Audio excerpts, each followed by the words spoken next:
Let's read this verse together, and we all know this verse, so we're going to read it together, not just me. And I know we've all got different versions, so we'll read off the screen there. Let's go. Even though I walk through the valley of the shadow of death, I will fear no evil. You are with me, your rod and your staff, they comfort me. Now we read it like we mean it. Even though I walk through the valley of the shadow of death, I will fear no evil, for you are with me. Your rod and your staff, they comfort me. Thank you. So, we have about 150 Psalms in the Bible. The most recited, most memorized, most quoted in cards is Psalms 23. And sometimes, obviously, for this verse as well. You know, as a kid, this is the first verse that our parents often, get the little kids to recite. And I'm not sure here, but back home in India, or Christian families, as soon as the kid is ready to talk and can put sentences together, the first verse, "The Lord is my shepherd, I shall not want," is the verse that gets taught to the children. And I had my own experience where my parents made me learn the whole chapter. I don't know, maybe it was 5 or 6, and they've recorded it. You know the olden times when we had audio cassettes? Something you guys won't know. It's a thing of the past. My parents have still got a cassette where I've, as a kid, recited that. And when my kids were born, we taught them the same verse. But as I was meditating on this chapter, I was thinking, I wonder if, our parents ever knew what they were doing, or they just traditionally just taught everyone, "The Lord is my shepherd." But for us, if we look back, the parents were from a very young age teaching the children that if the Lord is their shepherd, there is nothing in life that you will need. And it was ingrained in us from a very young age that it is the Lord that you need. Now we're going to, and often Psalms 23, especially this verse, is something that we hear in funerals as a comfort verse. I once heard a man say, I hope, Psalms 23 often has been on too long on marble stones and pedestals, but it is about time we take it down, break it, and use it and make it part of our life. And that's what we've been doing over the last few weeks. And this morning we're going to look at Psalms 23, verse 4. I've titled my sermon, "Fearless in the Valley." Now, we all don't really like valleys, do we? It's dark, it's tiny, it's not very comfortable. We always like the mountain experience. But we all know that in different seasons of our life, we all go through different valleys. Now, to understand this verse a bit more in detail, we're going to go back to the author's real story of what happened when he wrote this chapter. We know that King David is the author of this psalm. It was written when he was fleeing from Absalom's rebellion. Now, to put it into a bit more context, I'm going to read and go through the story of what happened there. Now, there's lots of stories, lots of, stuff in the Bible, and maybe some of us may not have come to this portion. So I'm going to spend a little bit of time explaining the history behind this Bible passage. Now, King David, he had a son, Absalom, through his wife, Maacah. He also had another son, Amnon, through another wife, Ahinoam. Now, we all know family dramas, right? Talk about that. This is a bit more from the past, so it's a very convoluted. Now, Amnon, I forgot his name for a minute. Amnon here fell in love with Absalom's sister, a wrong thing to do, but he did that and he did wrong by her. So there was big fury and rage in Absalom, and he really wanted to kill this stepbrother of his. And David kind of restrained all of that, but Absalom waited for a chance, and then he killed Ahinoam. So that's where the story starts, and then Absalom, David's son, is being sent away from the kingdom for what wrong he did. So now Absalom is far away, no longer in the kingdom of David. But David's heart always longed for his son, right? As a father, as a mother, even though our kids do wrong things, we always long for them, don't we? And that's what happened in David's life. But he was a king, so he couldn't really override his rules. So Joab, who is the king's commander, he finds a way to get the king to actually get Absalom back into the kingdom. So this is where Absalom is brought back into the kingdom of David. But he has not been given any kingly responsibilities, right? So he's just a person living in this kingdom. Absalom, he was not very happy with this rule. So what does he do?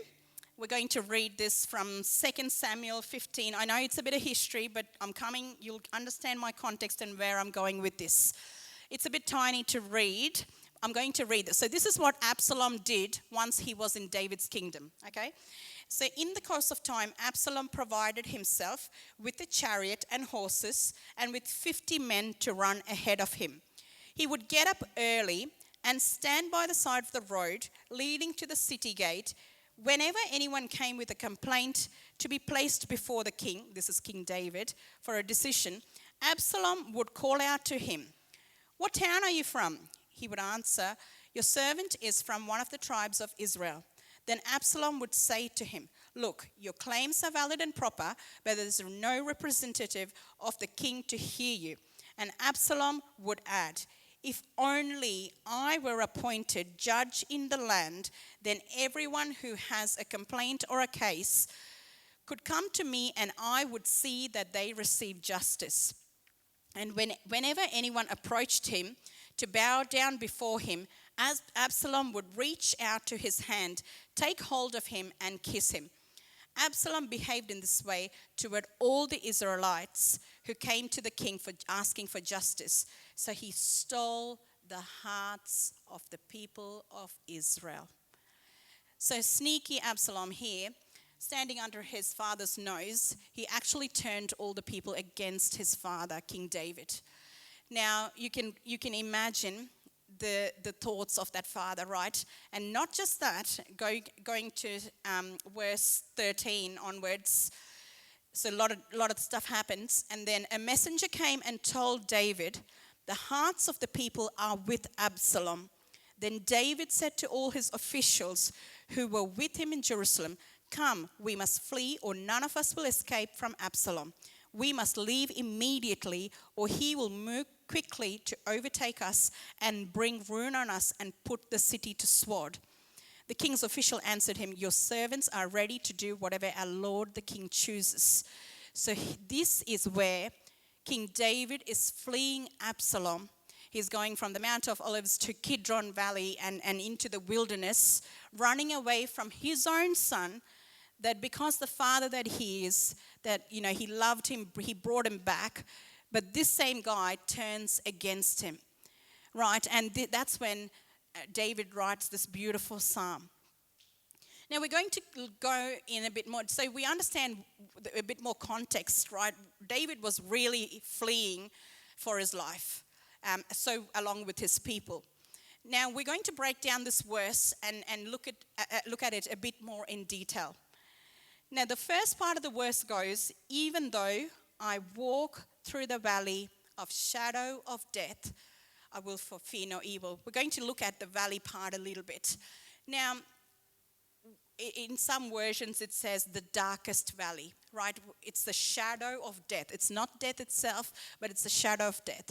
So if we look at David's life, let's look at some of the valley situations that David went through. And maybe some of us, we might be able to relate to some of those valleys that we either have gone in the past, or maybe we are this morning in that valley, and how we can overcome it.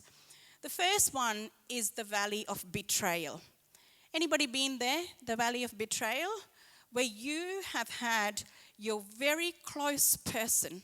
It could be your partner, it could be your colleague, it could be your best friend betrayed you. Here for David, it was his own son, right? To make things worse, David's chief counselor, Ahithophel, joined Absalom.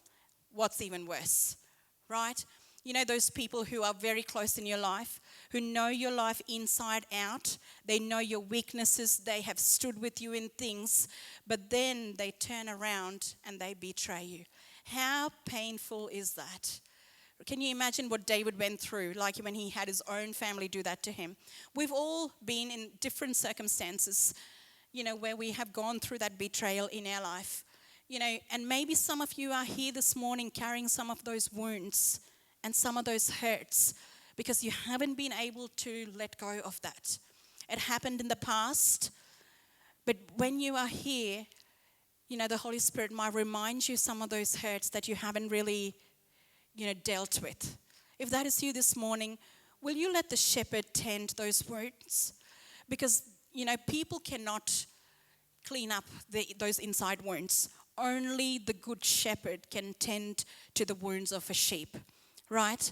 So this morning, if that is you and you've been through a valley where people, you know, the people who you looked up to, you actually trusted, who betrayed you, and they actually hurt you, you've got wounds in your life, would you let the shepherd deal with it this morning? Right? This is one of the valleys that David went through. You know, that these are times when you feel exposed, when you find it very hard to trust someone else after going through that situation. Jesus was betrayed by Judas. You know, sometimes when I watch, or at the moment we are watching as a family, The Chosen, and we were just saying as Jesus was, you know, taking all the disciples in, Jesus knew that this guy Judas was going to betray him, but he took him anyway. That takes a lot of grace, right? I don't know if I could do that. Add someone into my friend circle knowing that they're going to betray me one day. I'm not Jesus, but, you know, just thinking from a human perspective, you know, that is very hard to do. The other valley that David went through was a valley of loss. We all go through different losses in our life. For some of us, it might be loss of jobs. It might be relationships. For some of us, it might be finances. We had a really good business and it fell apart. Sometimes, if you look at David's life, he was living in a palace one day with servants at his feet, comfy mattress. If it's in today's world, he had a palace. He had he had swimming pools. He would have had a movie theater, the gym, all those facilities. You know, convert that into the olden times. But he lost all of those things overnight. Now he is in a wilderness, in the desert. In you know, a valley somewhere, trying to find where to go to sleep. Right? That is a big loss of everything that he owned. There's another man in the Bible who lost absolutely everything. We all know him. He's Job. He, you know, once he was a very wealthy man. He had animals. He had children. And again, he lost everything. But you know what? God is a God who restores. The shepherd we serve, he restores us. We may go through different phases in our life where we lose things, and God has a purpose in those losses as well. Some things are just not good for you, but we don't understand that. And you know, some jobs may not be the right ones for you, and God may do a bit of shaking and actually get you out of there, but that is for your good. But when we go through that loss, we absolutely cannot see that. And God reminds us that he is a God of restoration. I think over the last few weeks, you know, Pastor Ligia mentioned about restoration, that God restores us to the purpose he has set for us. So this morning, if you are here and you're grieving a loss, you're still thinking about something that you've lost and you're thinking, how am I going to make it? How am I going to make it? God knows you. He didn't just send you in there. He's in there with you. So this morning, let me just encourage you, if you are going through a loss, not to fear, because God is with you. The other type of valley that David went through was a valley of failure. You know, when we fail at things, when we thought, you know, that business was really going to take off and it didn't. That ministry, you really invested in it and it didn't go to plan. You know, there was things, maybe it was an exam for, you know, students. It might be an exam you wrote and you actually failed at it. Failure is very hard to deal with. And I am working in the teaching field and I know how students deal with failures. I just hate passing the message on. but sometimes it just breaks them to the point they actually don't want to live anymore, right? Failures are very hard to take in. And it's only, when we look at David's life here, he was a king one day. And this is not any king we're talking about. This is King David who fought Goliath, right? He is the mighty king. Yet here he finds that he is running away from his own son, not knowing what to do. He must have felt a moment of failure. And what about as a parent? He raised the son up, right? We have, when we have children and when they don't do the things that we expect them to do, and when they fail us, that is very hurtful, right? And so David would have gone through a valley of failure where, as a poor father, he's running away from his own son. I went through my own season where I thought I was a failure at one point in time, and I'm going to share that this morning. When I moved, and I've shared this story, so forgive me if you've heard this story. Many of my stories people here already know. But this was when I first initially moved to Australia here. As a nurse, we've got to do a re-entry program or a course to get the registration here in Australia. I came here, I was by myself, so I was young, I was 20-something. My parents really didn't want me to come to Australia because we really didn't have any family here. But my parents, to their credit, they gave me permission to go. So here I am. There was another group of friends. We came here, University of Ballarat. I did my program. Now, when we come here, we come on a 3-month visa. It's not a visa that you can extend. You have to do your course. In that time, you've got to get your registration, and your employer has to sponsor you so you can get a visa to stay on.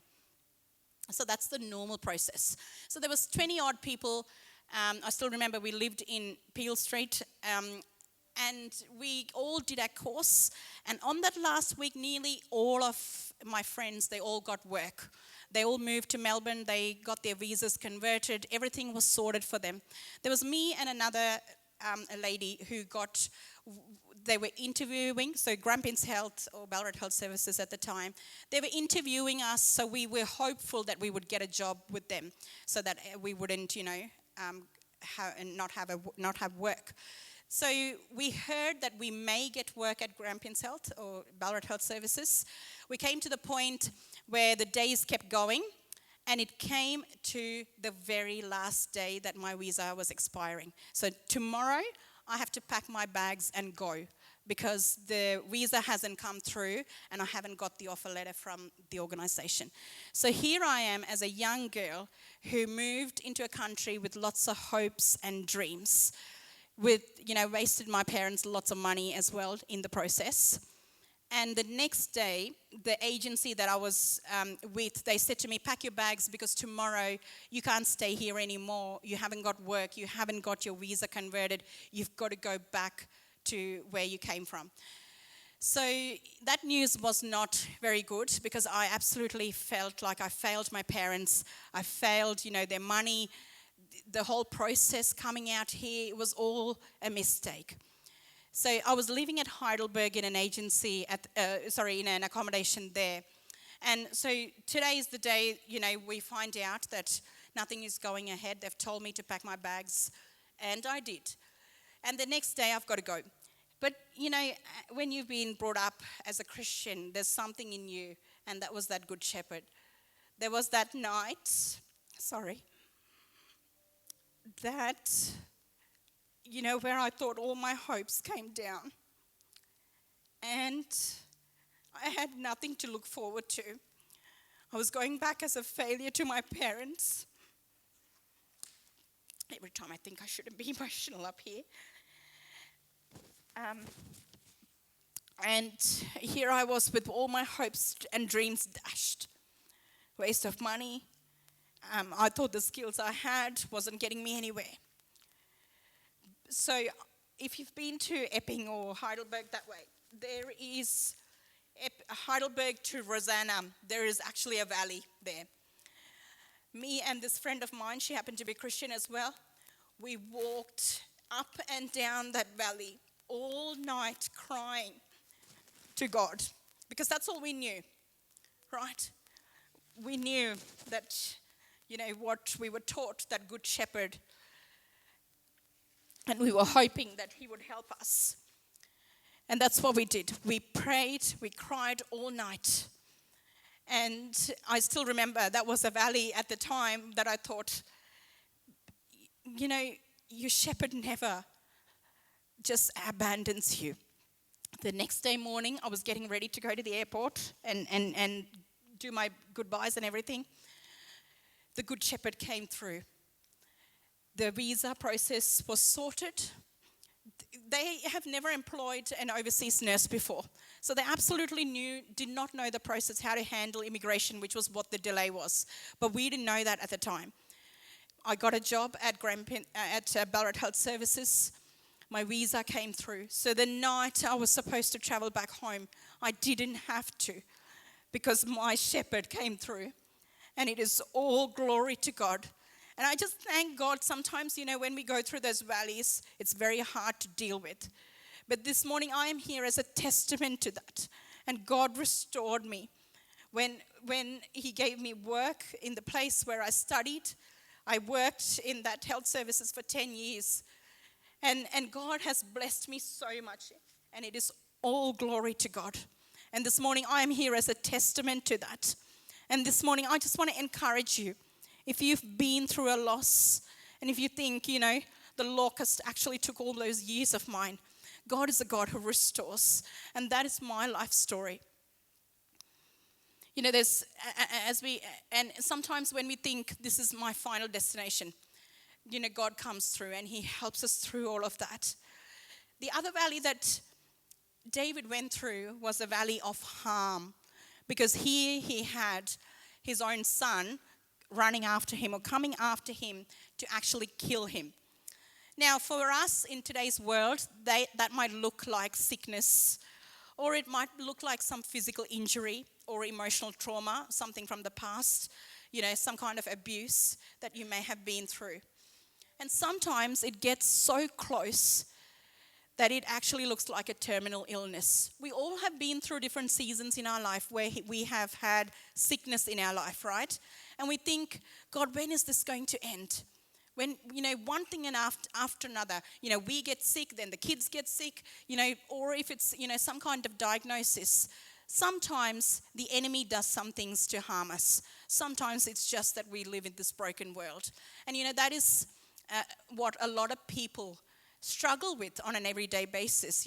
Why does God allow suffering? That is the big old question.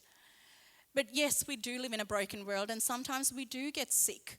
And sometimes there is some news that's very hard for us. Some sound like terminal illnesses. Maybe you are walking with someone who's going through that this morning, and you just don't know how to console them. Or maybe it is that, you just don't know what to do with that. But, God is a God who helps us in that situation as well. Talk about sickness, and, this is not something that, and this is off script. Yesterday, this morning, I was talking to someone, and I said, you're not coming to, am I going to see you today or something? And they told me this, that they couldn't come to church because the husband was sick. And I said, okay. And the husband had a seizure. So yesterday afternoon while shopping, the ambulance was called, taken to the hospital. This is a very young couple, and when the husband woke up, he actually cannot recognize his wife. I'm not talking years ago. This has just happened this morning. Can you imagine, your husband or your wife waking up and not being able to recognize you? Can you imagine the emotions that person would have gone through? This is it's not like they're, an elderly couple or anything. They're quite very young in their age. And I could hear the cry of that person as I was just talking to them. They were absolutely broken. They've just started their life. What is this? What does that life look like? And I said to her, don't worry, we're just going to pray. So me and Pastor Liju, we just prayed.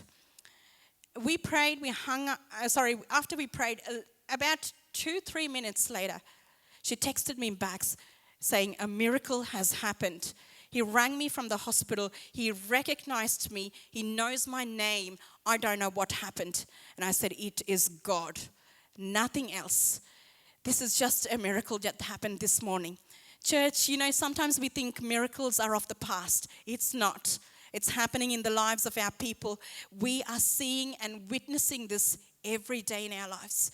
So sometimes when you think there is no hope, can I encourage you, turn to the Good Shepherd, because his plan is not to just abandon you. He is there in that sickness with you. Whatever you're going through this morning, can I encourage you that, sometimes the darkness gets a bit too much and we can't really think about the light. Another type of valley that David here went through was of emotional turmoil.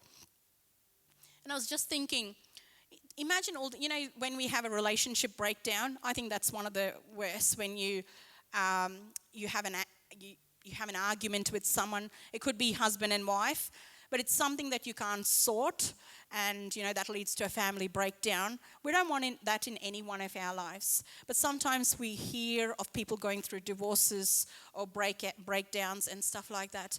It is so costly on a person, right, when they go through that. And the emotions, right, so high when people go through that. And maybe, if you are going through that this morning, let me encourage you with a verse from the Bible. The Lord is close to the brokenhearted and saves those who are crushed in spirit. He knows when you are going through those emotions, when you cannot handle it anymore because you think, I cannot see a plan forward to reconcile with this person. And as I said, sometimes God removes people from our lives for our good. And it's very hard to deal with, but that is how God's plans are. David being a shepherd, he absolutely knew what a valley looked like.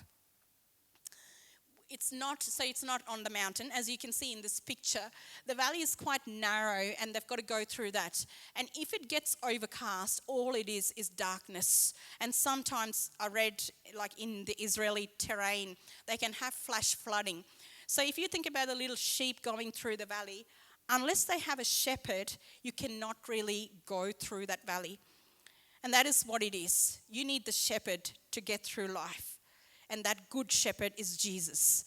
And if you don't have Jesus in your life, or if you're trying to do things on your own, you are actually going to end up struggling.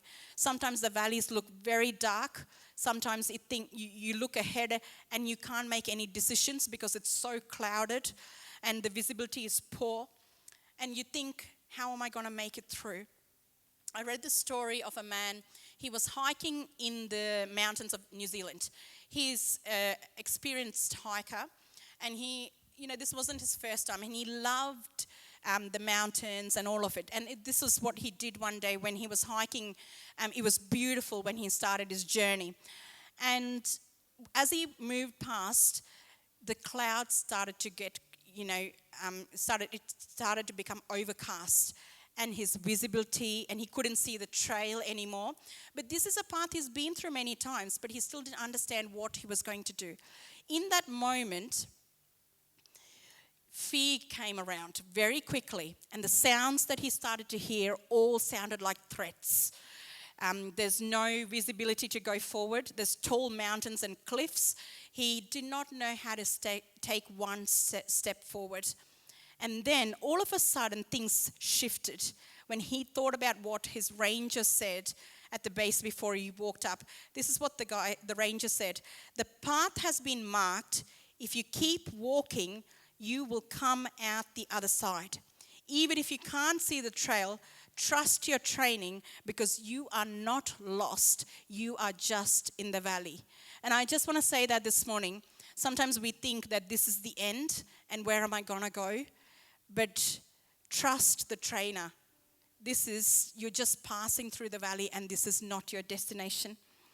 The second part of that verse goes, even though I walk through the valley of shadow of death, I will fear no evil.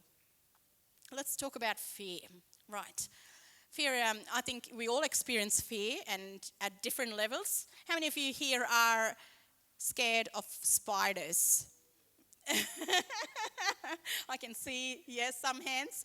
How many of you are scared of heights? Oh, and I'll be in that category. You will not find me in a roller coaster. How many of you are scared of snakes? Yeah. Some very brave people. So I know who to call if there is a snake or, I'm not scared of spiders, but I'll know who to call when there is a need. Now, this is not the type of fear we're talking about here. These are, yes, it does scare us, but these are superficial fears. Whereas the type of fear that David is talking about here is the fear that happens in our soul. When something goes wrong, the first voice that you often hear is the voice of fear, and it is very loud, right? Something goes wrong, right? You lose a job, or you actually, a business doesn't, or you fail an exam or something like that. And then suddenly all these emotions start coming, and they're all fear. You won't make it, you won't, this is your destiny, and that is not from God, that is from the devil, because he is the father of lies. When we end up in those difficult situations, what do we do? And how do we deal with fear? Fear, it is an unpleasant emotion, often triggered by threats in our life, right? Something doesn't go to plan and we feel very threatened.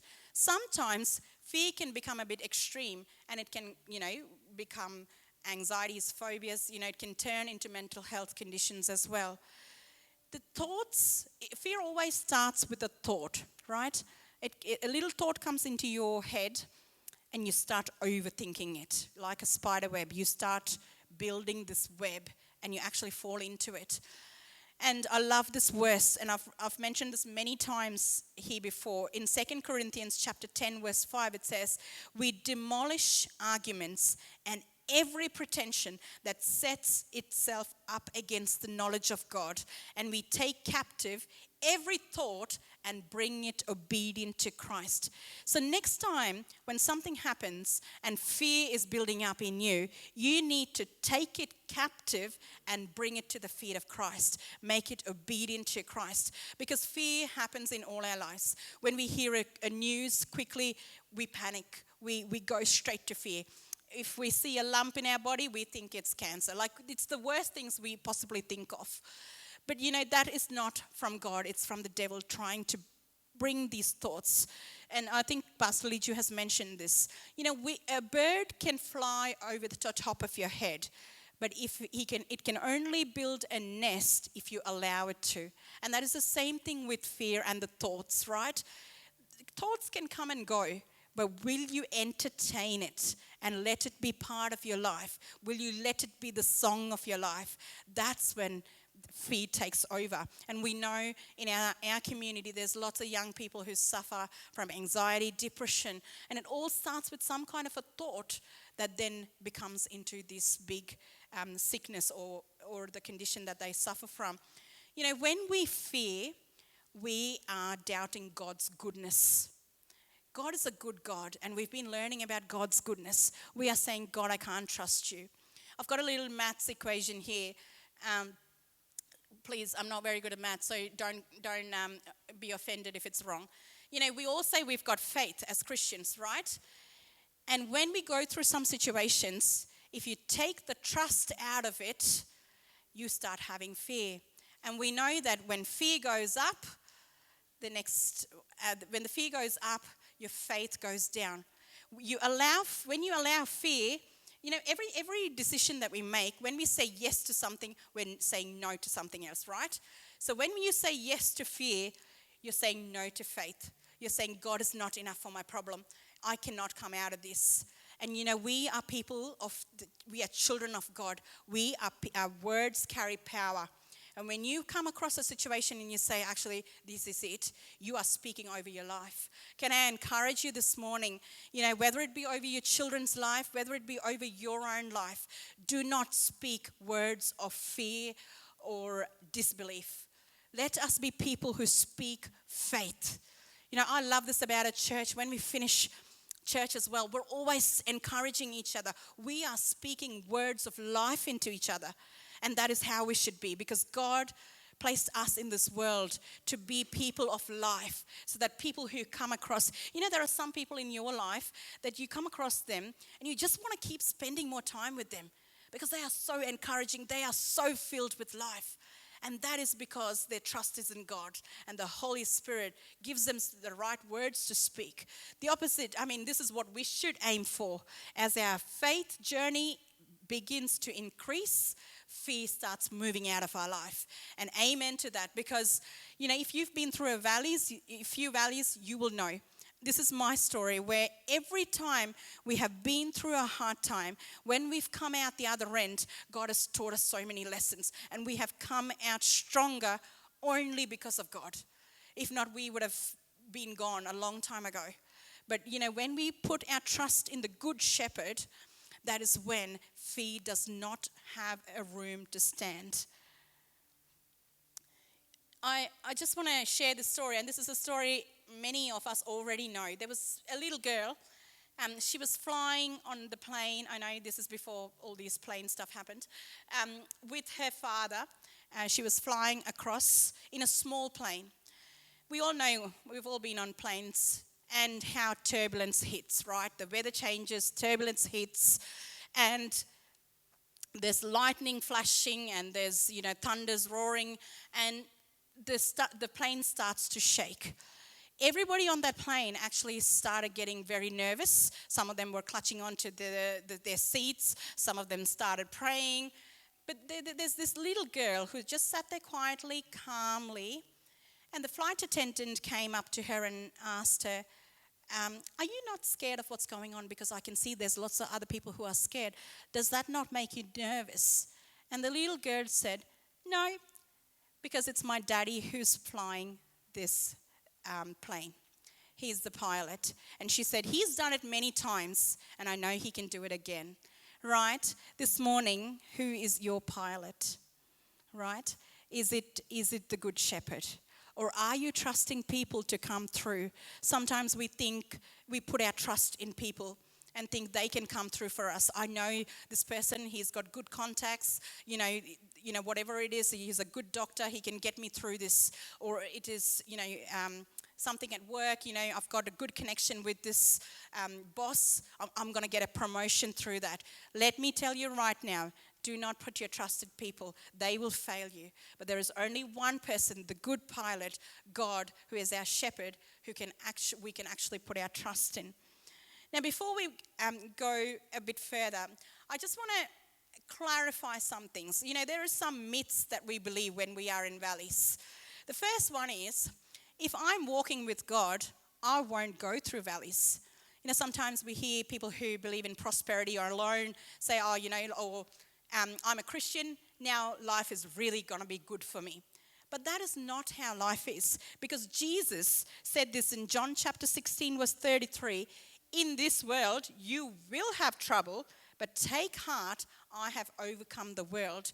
So Jesus himself has said that there will be times in our life where things won't go to plan. David knows that. Jesus, the perfect Son of God, had to go through some valley situations as well.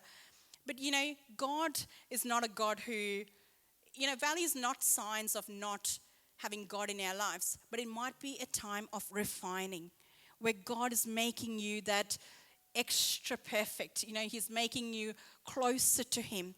Because when we have no hope, who do we trust in?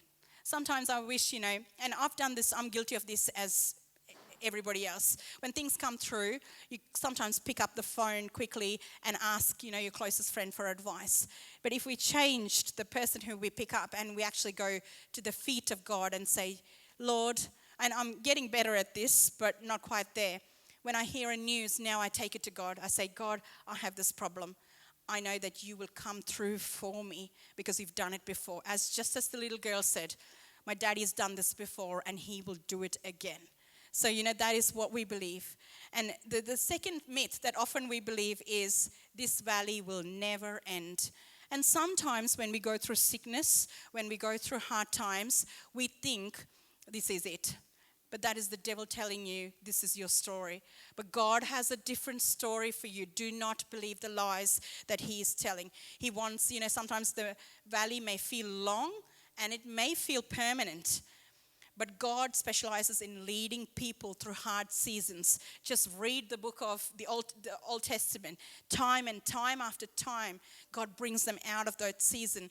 In Psalms 30, verse 5, it says, "Weeping may stay for the night, but joy comes in the morning." Will you believe that for your life? That yes, weeping, happens overnight, but there is a joy that's coming in the morning. In 1 Peter 5 verse 10 it says, "After you have suffered a little while, God," and it goes on, "will restore, confirm, strengthen and establish you." When we go, for example, to Melbourne, and when we go through a tunnel, I don't know all the names, but Burnley or, pick one of the tunnels, When we're passing through the tunnel, we don't take a camping, tent and decide to park and stay there, do we? We actually tend to pass through. It's the same thing when we're going through a valley situation. We are not going to stay there. And please don't believe that you will stay there, because the devil would like you to believe that. But God is a God who takes you through that valley because he can see purpose in that. Sometimes we think I am alone in this valley. And those feelings are true because our emotions are running very high. But Deuteronomy chapter 31 verse 6 says, "Be strong and courageous. Do not be afraid or terrified because of them. For the Lord goes before you and he will never leave you nor forsake you." Our God is a God who does not leave us alone in a valley. And the last thing is, sometimes we think that if God loved me and if I did all the right things, I wouldn't be here. That's not God's plan. Sometimes God sends us to teach us some things as well. I just want to encourage you, if you are going through a valley season, please don't waste your valley, because in that God has lots of lessons to teach you. If you just submit to God and say, "Yes, Lord, I am going through this hard time. What do you want me to do?" As Pastor Lee just said the other day, instead of letting, trying when we read the word, when we try to just pick what we want, let the word read you. Sometimes there is things in our lives that we need to let go. And sometimes God puts us in that difficult situation so that we can come refined, pure, and more useful for the kingdom of God. I'm going to kind of finish up here, but there's just going to give you some tips. We will all go through a valley season in our life. Maybe we've been in the past, maybe you are in one now, and maybe in the few months you might be stepping into one. So what do we do when we go through those valley situations? As the verse continues, "For I am with you." We trust the shepherd. You know why we trust Jesus the shepherd? Because he is the good shepherd. It says that Jesus is a good shepherd who lays down his life for the sheep. It's not a hired hand. And I just love that about God. If you know the valley and the shepherd and all of that, if you employ someone, you take someone and look after your sheep, they are a hired hand. Their commitment to that sheep is as far as when they see a wolf. When a wolf comes, they're going to run for their safety. Who cares about those sheep, right? A good shepherd is not like that. He loves you. He owns you, right? He's not going to run when something comes at you. He's going to stay. He's going to stand with you when you go through that. So trust the good shepherd, because God is with you in what you are going through. In Matthew chapter 28, verse 20, it says, surely I am with you always to the very end of age." Now, David had confidence not in his surroundings, because his world turned upside down. But he knew the good shepherd from, fighting the battles with the lion, the bear, Goliath onwards. He knew he could trust the good shepherd. Sometimes our perspective needs to change. We look often at the valley instead of looking at the shepherd. And this morning, what are you leaning on? What are you trusting? I hope it is the good shepherd, because he can see you through. The next thing is we need to trust in God's promises. There is so many promises in the Bible. I've heard people say there's 365 verses about fear and, anxiety and all of that, one for every day of the year. But, we need to trust. We need to get into the Word. Often verses that I still remember are the verses when I learned as a kid in Sunday school. We need to, as church, we need to make it a habit of learning the Word of God. But, memorize those scriptures. They will come in handy because when someone's going through a hard time, you will know the right words to actually share with them. When we trust God's promises, it's like a GPS. Even though you can't see ahead, it actually guides you through. And it gives you, the word says, your word is a lamp to my feet and a light to my path. The next thing we need to do is trust God's love. Because the word says, in perfect love, there is no fear. 1 John chapter 4, verse 18 says, there is no fear in love, and perfect love drives out fear. Think about a little baby, if they are scared, and the parent actually just cuddles them, holds them, everything's sorted, right? We've all had most of us have children. It's just like that.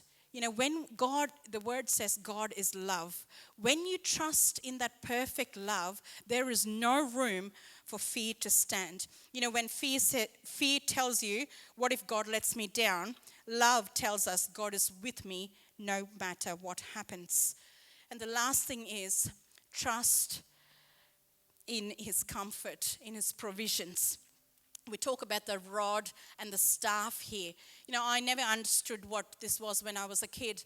So in the Israeli culture or in the shepherd's life, they use a little rod, which is like a club that they use for protection. So when wild animals come, they use this to get them away from the enemies. And the staff is a little hook, a stick with a hook. And when the sheep, they go astray, the shepherd uses that hook to bring them back. So sometimes, so God's protection, his guidance and his protection is with us in our valleys. We just need to remember that. Sometimes God will use the hook to bring you back because you are going a little bit astray from his presence. Sometimes it's devil, the enemy, who's actually, fighting, for your life, but he will protect you from that. So this morning, I just want to draw it to a close here. If this is you and you've been through a valley, or if you are going through a valley, can I just encourage you to trust in the Good Shepherd? Sometimes we know all the right things because we've been Christians for a while. We know that Jesus is the Good Shepherd. I just need to trust in him. But when fear creeps up, our faith goes down because we believe with our eyes. The circumstance that's in front of me, I can't solve it. So we think that God can't. But you know what the good thing is? When you look about sheep, they're quite short. The shepherd is quite tall. He has a bigger perspective of things. Our God does what is best for us. There might be that you have to go through some losses. There might be things in your life that you are going through. But God works for the good for you. His plans are not to harm you, but to prosper you. So if you are going through a valley this morning, will you submit to God's presence, to the Good Shepherd, and trust him to lead you and guide you?